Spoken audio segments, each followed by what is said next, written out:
نور يا حماتي. بنورك يا حبيبي.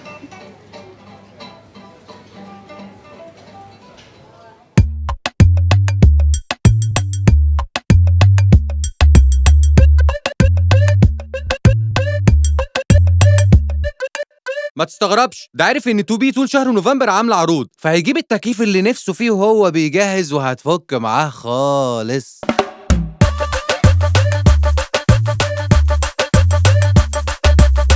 طب ايه رايك ان العرض شروه زياده خصم زياده؟ يعني هتجيب التكييف وتاخد عليه خصم، وتجيب لخطيبتك الاير فراير بدل الزن وتاخد عليه خصم فوق الخصم من 2 بي.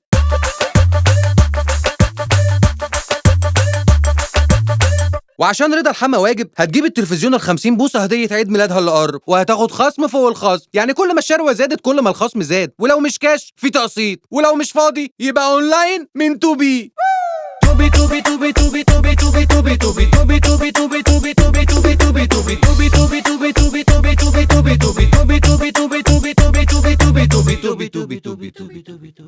توبي شروه زياده خصم زياده تقسيط زياده، خصومات لحد 50%، وكل ما الشروه تزيد خصوماتك هتزيد لحد 30% خصم فوق الخصم، وهتقسط باكتر من 25 طريقه تقسيط. توبي فكها خالص.